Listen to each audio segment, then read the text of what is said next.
musharax madaxweyne Maxamed Yuusuf oo daahir oo kamid ah musharaxiinta u tartamay xilka madaxtinimo ee dowlad goboleedka Jubbaland oo maanta soo gaaray magaalada Kismaayo ayaa waxa soo dhaweeyay qaybo kamid ah taageerayaashiisa ku dhaqan magaalada Kismaayo. musharaxa ayaa la hadlay qaybaha kala duwan ee bulshada soo dhaweysay wuxuuna ugu horeyn tacsi u diray eheladii iyo qaraabadii ay ka baxeen dadkii ku dhintay werarkii lagu qaaday hotelka cascasey ee magaalada Kismaayo. musharax madaxweyne Maxamed Yuusuf oo daahir Marsheeye ayaa ka hadlay doorashada Jubbaland ee lagu wado in dhawaan ay dhacdo wuxuuna odayaasha dhaqanka ugu baaqay in ay soo xulaan xildhibaano nadiif kuwaas oo dooran kara madaxweyne samata bixiya deegaanada Jubbaland. musharax madaxweyne Maxamed Yuusuf oo daahir Marsheeye ayaa sheegay in loo baahan yahay in cadaalad iyo sinaan iyo horumar la helo si dadka Soomaaliyeed ee ku dhaqan Jubbaland ay u gaaraan horumar la taaban karo. inaan tacsi gaar ah u dirno qoysaskii dadkii Soomaaliyeed ee muxsiniinta ahaa ee gacanta ka xaq daran ay leysay qoysaskii ay ka soo jeedeen dadkii ehelka ay ka soo jeedeen magaalada Kismaayo maamulka Jubbaland iyo ummadda Soomaaliyeed guud ahaan geeri naxdin labay ahayd dadka Soomaaliyeed tacsi baan uga direynaa. marka labaad intii ka gurmatay baan mahad gaar u haynaa dhaqaatiirtii ururada bulshada ganacsatada maamulka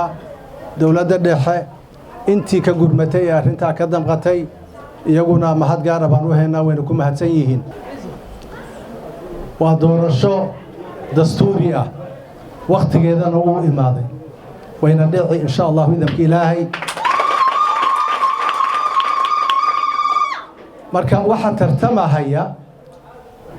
ina Yuusuf oo daahir oo reer hebel ah iyo nin kale oo reer hebel ma aha waxa weeyo maamul meesha sii joogay 8 sanadood sii joogay iyo maamul doonaya inuu bedelo.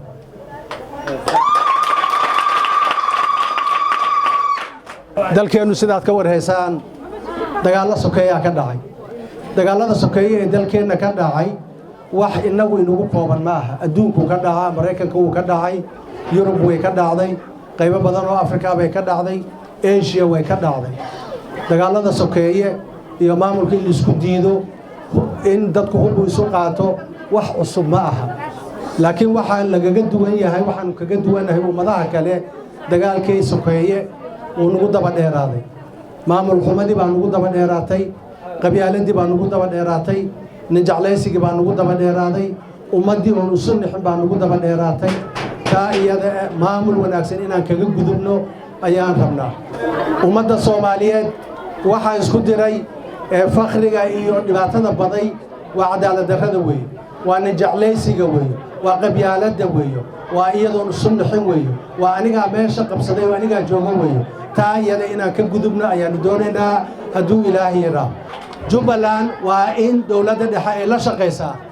xumaana ma aha